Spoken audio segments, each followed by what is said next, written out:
लेकिन क्या commodity trading equity trading से ज्यादा रिस्की है? क्योंकि आप देखते हैं कि ऑप्शन में जो ट्रेडिंग कर रहे हैं वो काफी लॉस कर रहे हैं। जून जुलाई गोल्ड के लिए बहुत मतलब कि डल सीजन होता है। यहाँ प्राइसेस जो है हाई मतलब लोअर साइड आते हैं और वहीं से और देखा है कि मॉनसून का इफेक्ट भी बहुत डालता है। हमारे कुछ एग्री कमोडिटीज होती हैं। Okay. मॉनसून बढ़िया हुआ जी। तो हमारी एक गुआर कमोडिटी है। तो मॉनसून जैसे कि आपने गोल्ड के बारे में बात करी, लेकिन गोल्ड ज्वेलरी में होता हुआ नजर आता है कि काफी यूज हो रहा है। ऐसा कोई डिजिटल निवेश कर रहे हैं, यानी कि इन्वेस्टमेंट डिमांड बढ़ रही है। अब किस किस फॉर्म में बढ़ रही है? ई गोल्ड आप ले रहे हो, फिर आप डेरिवेटिव मार्केट में कर रहे हैं, ओटीसी पे कर रहे हैं, या अगर मार्केट में उतरना है कमोडिटी बाजार में, तो सबसे एक ऐसा पॉइंट जो हमेशा याद रहना चाहिए।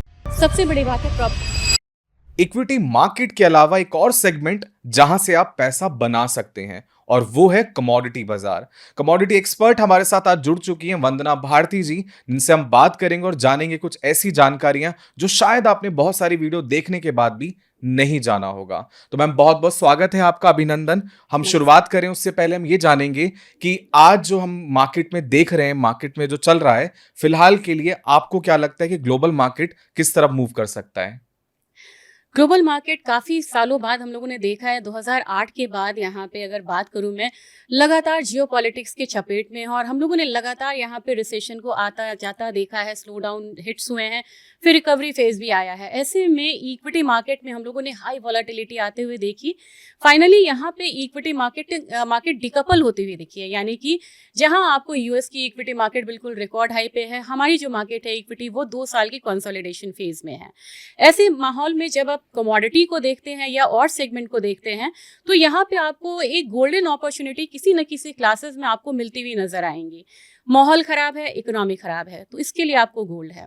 माहौल बढ़िया है तो आपको सिल्वर है, फिर आपको बेस मेटल्स है। कहीं वॉर है तो crude oil prices higher side है, वॉर खत्म होती है तो वहां पे लोअर साइड है। यानी कि ये एक ऐसा एवरग्रीन एसेट क्लास है कि आपको इकोनॉमी का कोई भी फेज हो, ये आपको रिटर्न्स जो है वो दे रहा है। तो मेरे ख्याल से जब मार्केट डिकपल होती है एक दूसरे पे, वहां पे कमोडिटी आके पूरे पोर्टफोलियो को आपको संभालते हुए नजर आता है। ओके। लेकिन इसी से जुड़ा एक सवाल ये भी है कि कमोडिटी मार्केट में अगर कोई शुरुआत करना चाहता है, तो सबसे बड़ी गलती क्या है जो आपको लगती है कि वो नहीं करनी चाहिए? यहाँ पे मैं बहुत सारी चीज़ों को गिनाना चाहूँगी, लेकिन जो सबसे बड़ी इंपॉर्टेंट चीज़ होती है वो होती है कि आप वर्ड ऑफ माउथ पे यहाँ पे शुरुआत ना करें। यानी कि किसी ने बोल दिया कि यहाँ पे निवेश करिए और हमने निवेश किया बिना कुछ देखे हुए। हार्ड अर्न मनी होती है, उसके पीछे जब आप पूरी मतलब हार्ड अर्न मनी लगा रहे हैं तो आपको समय देना है, यानी कि उसके पीछे आपको रिसर्च करके चलना है। सबसे बड़ी बात यह है। दूसरी बड़ी बात होती है कि आपको एंट्री तो बढ़िया पॉइंट पे करनी है, लेकिन उससे भी बेहतर होता है तब जबकि पोर्टफोलियो आपका कंप्लीट होता है, या ना कि आपका प्रॉफिट भी कंप्लीट होता है जब आप बेहतर एग्जिट करते हैं। ओके। कई बार ऐसा होता है कि जब प्रॉफिट हमारा मतलब आता है और हमें जहाँ डिसिप्लिन वे में निकलना चाहिए, जैसे हम टारगेट सेट करते हैं, वहां पे क्या होता है कि हम सोचते हैं कि शायद ये और भी ज्यादा प्रॉफिट आ जाए, और वहां से हम डिसिप्लिन ट्रेडिंग ना करते हुए हम वहां पे एग्जिट नहीं होते हैं और वो लॉस में कन्वर्ट होता हुआ नजर आता है। दूसरा सिनेरियो यहाँ पे एक बनता है कि जब हमारा अनफॉर्चुनेटली अगर हमारी पोजीशन नेगेटिव चली गई तो हम स्टॉप लॉस को यहाँ पे फॉलो करते हुए नहीं नजर आते हैं और हम साइकोलॉजिकली सोचते हैं कि एक दिन ये हमारे फेवर में आएगा पोजीशन। रिजल्ट मार्जिन कॉल्स यहाँ पे आते हैं और फिर हमारा जो मतलब पोर्टफोलियो है वो बिल्कुल नेगेटिव में जाता हुआ दिखाई देता है। तो सबसे बड़ी बात है यहाँ पे वर्ड ऑफ माउथ पे ना जाए, रिसर्च बेस्ड ट्रेडिंग करें।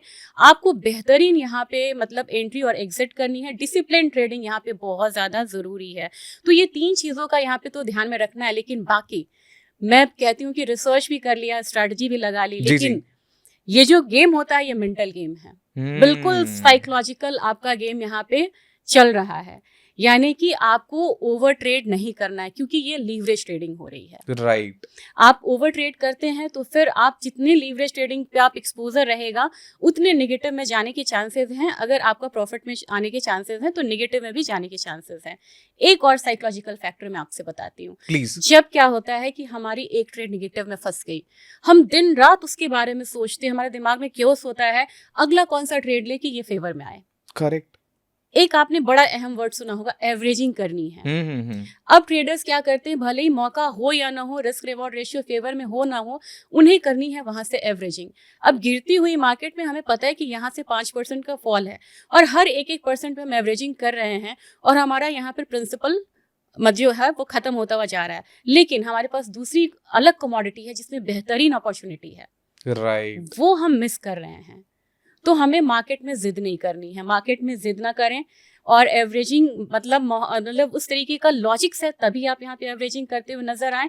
और एक चीज़ और है, मैंने कमोडिटी में मेरे 20 साल के एक्सपीरियंस में मैंने एक चीज़ और देखा है, अगर हमने सिल्वर में लगाया है और सिल्वर में हमारा पैसा चला गया, तो लोगों की साइकोलॉजी होती है हम सिल्वर से ही कमाएंगे। ओके। आपको अपने कंफर्ट जोन से निकलना है। सिल्वर में अपॉर्चुनिटी नहीं है, अनफॉर्चुनेटली हमने यहाँ पे बहुत ज़्यादा अपना प्रॉफिट नहीं किया है, हम एट पार निकले हैं। हम यहाँ पे निकल रहे हैं किस चीज़ में, लॉस में भी निकल रहे हैं। लेकिन दूसरा काउंटर है, मैंने अभी कहा है आपसे, एवरग्रीन मार्केट है। एवरग्रीन मार्केट का मतलब होता है कहीं ना कहीं अपॉर्चुनिटी है। ठीक है, ये जो काउंटर है ये कंसोलिडेशन में चल रहा है, कोई बात नहीं है, हमारा दूसरा काउंटर हमें अपॉर्चुनिटी दे रहा है। करेक्ट। इधर और बाइंग साइड और सेलिंग साइड, हम उसमें जाएंगे। हमारी जिद ये नहीं होनी चाहिए कि हम सेम कमोडिटी में ट्रेड करते रहें, क्योंकि हमारा कंफर्ट इसमें है। तो अगर आप कंफर्ट जोन से निकलते हैं तो ये आपको एक बेहतरीन रिटर्न देता हुआ नजर आएगा। तो चाहे लाइफ हो या ट्रेडिंग हो, कंफर्ट जोन से निकलना भी एक बहुत इंपॉर्टेंट चीज हो। बहुत बढ़िया मैम, लेकिन एक और सवाल इसी से जुड़ा हुआ कि कॉपर को इकोनॉमी का डॉक्टर कहा जाता है, लेकिन ये कोई मिथ है या वाकई में ऐसा कुछ है? राहुल, मैं एक चीज बोलना चाहूंगी, हमारे युग की शुरुआत हुई थी, है ना, बिल्कुल। ताम्र युग बोलते हैं हम राइट। जब हम सोने के बारे में बोलते हैं, 5000 साल पुरानी ये कमोडिटी है, जी जी। ये धातु है। तो कॉपर हमारी 10,000 साल पुरानी है। जो 10,000 साल से इतनी रेलेवेंट बनी हुई है, वो आज कैसे इरेलेवेंट हो सकती है? करेक्ट। और क्यों अगर इसे हम बोलते हैं कि डॉक्टर ऑफ इकोनॉमी, इसके पीछे कारण है। छोटा सा एग्जाम्पल, जी जी। हमने बचपन से हमने ये समय देखा है, क्या आपने देखा है कि किसी वायर में तांबे की जगह कुछ और यूज हो रहा हो? तांबा तो तांबा है। हाँ, ये इरिप्लेसेबल है। इनकी दो यहाँ पे वो है, सब्स्टिट्यूट है। सिल्वर महंगी है, एल्यूमिनियम वो थोड़ी रिस्की है। तो यानी कि कॉपर की डिमांड बनी रहती है। अब किसी भी इकोनॉमी में हम क्या कहते हैं कि इक्विटी को हम क्या बोलते हैं, लीडिंग इंडिकेटर है। राइट। इक्विटी हमारे हिसाब से लीडिंग इंडिकेटर होता है, वो बताता है कि इकोनॉमी किस दिशा में जा रही है। आप कॉपर को यहाँ पे चेज करके देखिए, उसको ट्रैक करके देखिए, कॉपर आपको बताता है कि आपकी इकोनॉमी किस दिशा में जा रही है। जब चाइना यहाँ पे बिल्कुल रिफॉर्म था, इकोनॉमिक रिफॉर्म था, इंफ्रा बढ़ रहा था, कॉपर में हम लोगों ने लगातार एक बहुत बड़ा साइकिल आता हुआ देखा। अब इंडिया वर्ल्ड फैक्ट्री बनने जा रहा है जी। आप देखिए कि पिछले 2-3 सालों में कॉपर की किस तरीके की मूव रही है। डेटा सेंटर्स हैं, यहाँ पे आपको डेटा सेंटर्स है, एआई है, ईवीज है, हर जगह कॉपर की डिमांड है। तो ये दिखा रहा है कॉपर की इकोनॉमी में डिमांड जो है वो बढ़ती हुई जा रही है। अगर कॉपर के प्राइसेस आपको 20, 30, 40% गिर जाते हैं, आप कहीं ना कहीं इकोनॉमिक डेटास को देख लीजिए, वहां पे आपको स्लो डाउन का जो इम्पैक्ट है, आहट है, वो नजर आएगी। तो ये हमारा जो कहते हैं ना, जो थर्मोमीटर ऑफ इकोनॉमी, जी जी। वो भी हम कह सकते हैं। जैसे कि हम पेशेंट को देखते हैं ना कि फीवर है या नहीं, राइट। कॉपर फीवर थर्मोमीटर का काम करता है। वाह, करेक्ट। लेकिन मैम एक बात और चीज की, कई ऑडियंस आपको कई बार देखती आ रही है, लेकिन अगर आपकी इतनी सारी डेटा एनालिसिस आप करती हैं और प्रॉपर आप एक आरए हैं, तो ये सर्विसेज के लिए भी कुछ माध्यम है जुड़ने का, जो हमारी ऑडियंस आपके साथ जुड़ना चाहे? जी राहुल, और जुड़ना भी चाहिए, क्योंकि एक रिसर्च जब आप इंक्लूड करते हैं ना, तो आपका पोर्टफोलियो, और फिर आपको वो मतलब बैड एक्सपीरियंस नहीं होता है। करेक्ट। 90% लोग जो हैं, अगर सेबी का डेटा देखा जाए तो वो ट्रेड में लॉस करते हैं। जी। और मैक्सिमम केसेस में यही मतलब कि देखा गया है, फाइंडिंग्स यही आई है कि उन्होंने बिना मतलब रिसर्च किए हुए ट्रेड किया हुआ है। तो ऐसे में आपको ट्रेडिंग रिसर्च प्लेटफॉर्म से जुड़ना चाहिए। लेकिन अभी सोशल मीडिया का बहुत नॉइज है जी। बहुत सारी चीजें हैं, तो आपको ध्यान में देखना होगा कि कौन सा ऑथेंटिक प्लेटफॉर्म है। ऑथेंटिक प्लेटफॉर्म का मतलब होता है सेबी से जुड़े रहना। इधर वे मतलब, अब सेबी रजिस्टर्ड फर्म है, सेबी रजिस्टर्ड, यहाँ पे आपको रिसर्च एनालिस्ट होते हैं जो कि एक्सपीरियंस्ड होते हैं, वो एग्जाम को पास किए हुए, उनके पास मतलब रियल मार्केट का एक्सपीरियंस होता है। तो वैसा हमारा एक प्लेटफॉर्म है जिसमें हम एक टेलीग्राम चैनल को रन करते हैं, जिसका नाम है कमोडिटी मंत्रा बाय एसएमसी। तो वहाँ पे आप मतलब सुबह से लेके मार्केट की ओपन होने से पहले जी। और रात के 11:30 तक आपको वहाँ पे मतलब ट्रेडिंग फैसिलिटीज मिलती है और रिसर्च सपोर्ट मिलता है। ओके। जो भी आपकी मतलब आपकी research cost high conviction trades होते हैं वहाँ पे, मतलब 4 से 5 होते हैं। फिर आपको पूरे दिन थ्रू आउट आपको फंडामेंटल अपडेट्स मिल रहे हैं। और एक चीज़ और राहुल, इस प्लेटफॉर्म की बहुत बड़ी खासियत है, कमोडिटी मार्केट की बहुत बड़ी खासियत है मैं कहूँगी। क्योंकि जब इक्विटी मार्केट खुलती है, या आप उसको 9 से 3:30 बोल लीजिए, लेकिन क्या होता है वहाँ पे कि हम सारे मार्केट को कवर नहीं कर पाते हैं। जब कमोडिटी मार्केट 9 से 11:30 तक चलती है ना, तो हम उसमें क्या कवर करते हैं, हम चाइना को कवर कर लेते हैं, उसकी वॉलेटिलिटी हम देखते हैं। जी। हम लंदन को देखते हैं, मतलब 1:30 से 2 बजे के बीच में, 6 बजे हमारा यूएस मार्केट ओपन हो जाता है, और उसमें जितने भी हमारे इवेंट्स आते हैं, इकोनॉमिक रिलीजेस आती हैं, उसका भी इम्पैक्ट आता है। यानी कि जितने मार्केट्स ओपन होंगी, उतनी ट्रेड की जो अपॉर्चुनिटी है वो आपको मिलेगी। और शायद इसे तभी ग्लोबल मार्केट में बड़ा ही बिल्कुल। कहा जाएगा। एक और खासियत है हुँ, हुँ। इसकी, जब इक्विटी मार्केट हमारे यहाँ बंद होती है और जब यूएस की बहुत ज़्यादा अपसाइड होती है या डाउन साइड होती है, हम बड़े प्रेशर में होते हैं कि कल गैप अप होगा, गैप डाउन होगा। लेकिन ये मार्केट क्योंकि 11:30 तक चलती है, उसमें से काफ़ी ज़्यादा वॉलेटिलिटी ये मार्केट डाइजेस्ट कर चुकी होती है। तो यहाँ पे आपका जो लॉस के जो चांसेस हैं वो कम होते हैं, क्योंकि काफ़ी ज़्यादा वॉलेटिलिटी जो है वो हम मतलब क्या होता है कंज्यूम कर चुके होते हैं 11:30 तक। तो बिल्कुल। अपॉर्चुनिटी ज़्यादा और लॉस आपको यहाँ पे कम होता हुआ नजर आता है, क्योंकि हम गैप अप गैप डाउन से बचते हैं। ऑलराइट। लेकिन क्या कमोडिटी ट्रेडिंग इक्विटी ट्रेडिंग से ज़्यादा रिस्की है? क्योंकि आप देखते हैं कि ऑप्शन में जो ट्रेडिंग कर रहे हैं वो काफ़ी लॉस कर रहे हैं। तो हम्म, ऐसे में कमोडिटी मार्केट में भी रिस्क ज़्यादा है as per compare equity market? समझने की बात है राहुल। ओके। आप किस कमोडिटी में ट्रेड कर रहे हैं? जी, पेट्रोल जी। में आप भरवाते हैं उसे अपनी गाड़ियों में, बिल्कुल, सोना आप पहन रहे हैं, बिल्कुल। स्पाइसेस आप खा रहे हैं। राइट। अगर आपने नहीं देखा तो पेट्रोल पंप वाले बोल देंगे कि पेट्रोल का दाम तो बढ़ गया। हुँ, आपको पता है कि आपकी जो क्रूड ऑयल के प्राइसेस हैं वो बढ़े होंगे। करेक्ट। सोना आपको घर से पता चल जाएगा कि जल्दी ले लो नहीं तो महंगा हो जाएगा, हुँ, आपको वहां हुँ। से मिल रहा है। फूड प्राइसेस आपको घर से, जब बजट आपको बोला जाएगा बजट बढ़ाओ क्योंकि यहाँ पे महंगाई बढ़ गई है। हुँ, हुँ। मैं सोचती हूँ कि जितनी चीजें ये मतलब ऑलरेडी इसकी जो इंफॉर्मेशन है वो अवेलेबल है, आपको आम मार्केट में इसका प्राइस आउटलुक मिल रहा है। पहली बात तो ये है, ये रिस्क फैक्टर को कम करता है। दूसरा रिस्क फैक्टर मैं यहाँ बोलने वाली हूँ, सीजनैलिटी। ओके। आपको पता है कि जून जुलाई गोल्ड के लिए बहुत मतलब कि डल सीजन होता है, यहाँ प्राइसेस जो है हाई मतलब लोअर साइड आते हैं, और वहीं से आपको डबल बॉटम मिल जाएगा, वहीं से आपको बॉटम मिलेगा।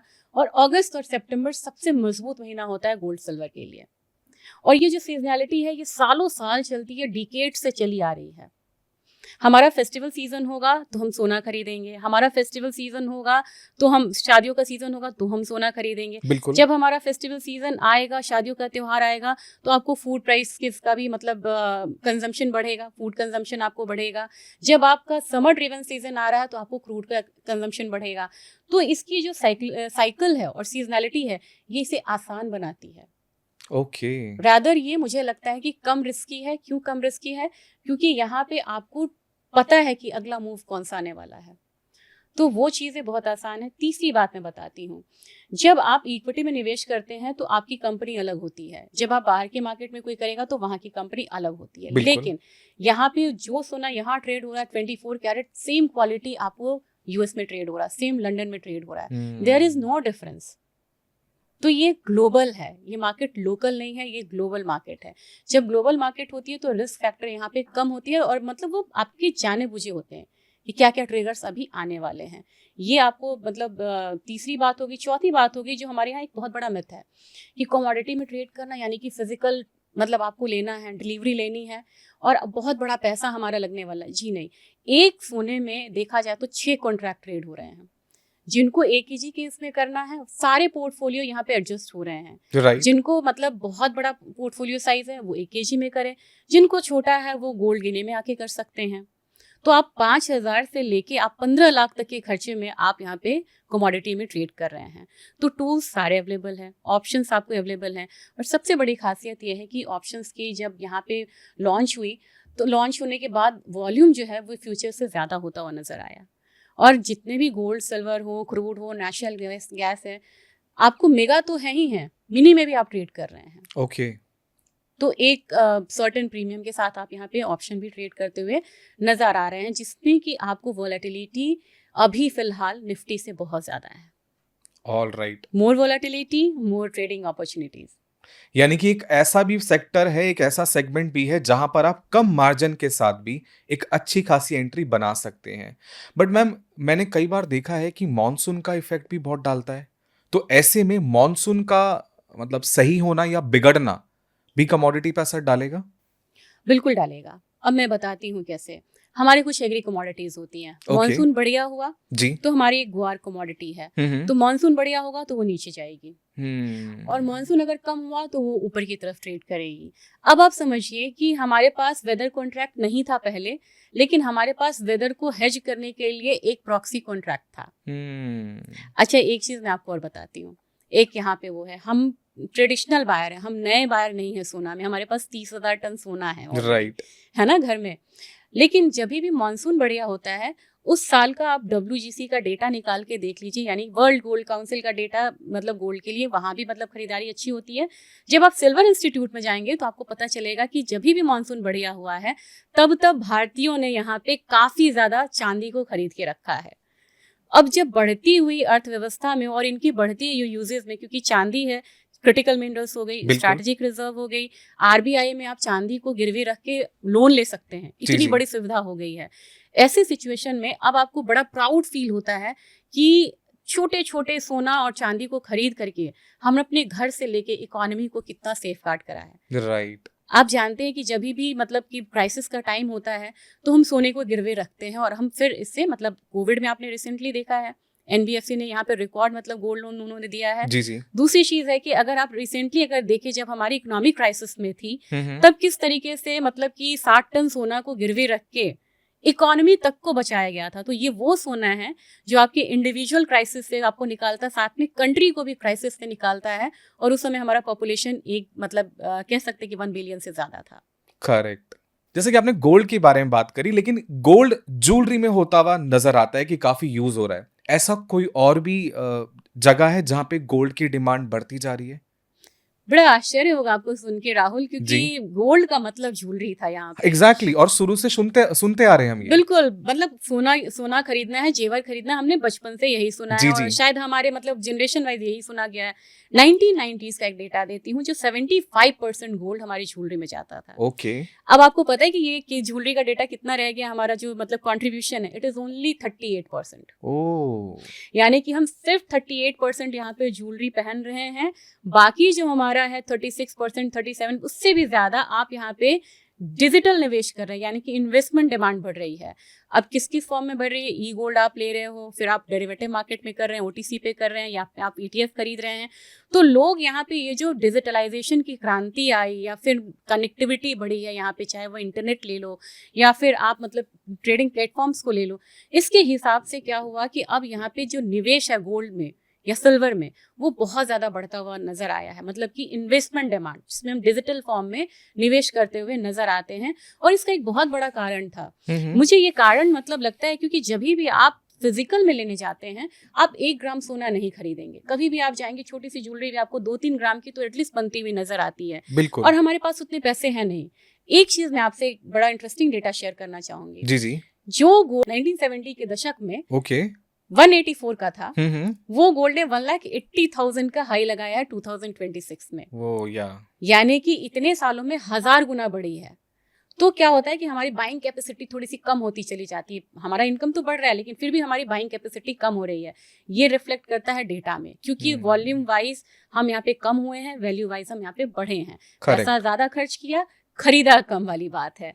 ऐसे में क्या होता है कि लोगों को बहुत, जिनके पास बहुत ज्यादा मतलब प्रिंसिपल अमाउंट नहीं है, अगर वो इन्वेस्टमेंट डिमांड के थ्रू, यानी कि ETF, ई गोल्ड के थ्रू खरीदते हैं, तो छोटे छोटे फ्रैक्शंस में वो खरीद सकते हैं। और गोल्ड में और सिल्वर में अपना बड़ा पोर्टफोलियो धीरे धीरे SIP के तर्ज पे बना सकते हैं। तो ये एक कारण था कि ये इतना ज्यादा पॉपुलर होता हुआ नजर आया, और इजी टू ट्रेड है। ऐसे तुम सुनार के पास जाते हैं, आते हैं, सोचते हैं, प्लान बनाते हैं, लेकिन आप मोबाइल पे, स्क्रीन पे आप इसे ट्रेड कर रहे हो। करेक्ट। मतलब ऑनलाइन प्लेटफॉर्म भी हमारे पास है जहां पर हम ऑनलाइन बिल्कुल खरीद भी सकते हैं। जाते जाते मैं एक छोटा सा एक सवाल आपसे कि अगर मार्केट में उतरना है कमोडिटी बाजार में, तो सबसे एक ऐसा पॉइंट जो हमेशा याद रहना चाहिए? सबसे बड़ी बात है प्रॉपर रिस्क मैनेजमेंट, और आप डिसिप्लिन वे में यहाँ पे ट्रेडिंग करके चलें। ओके।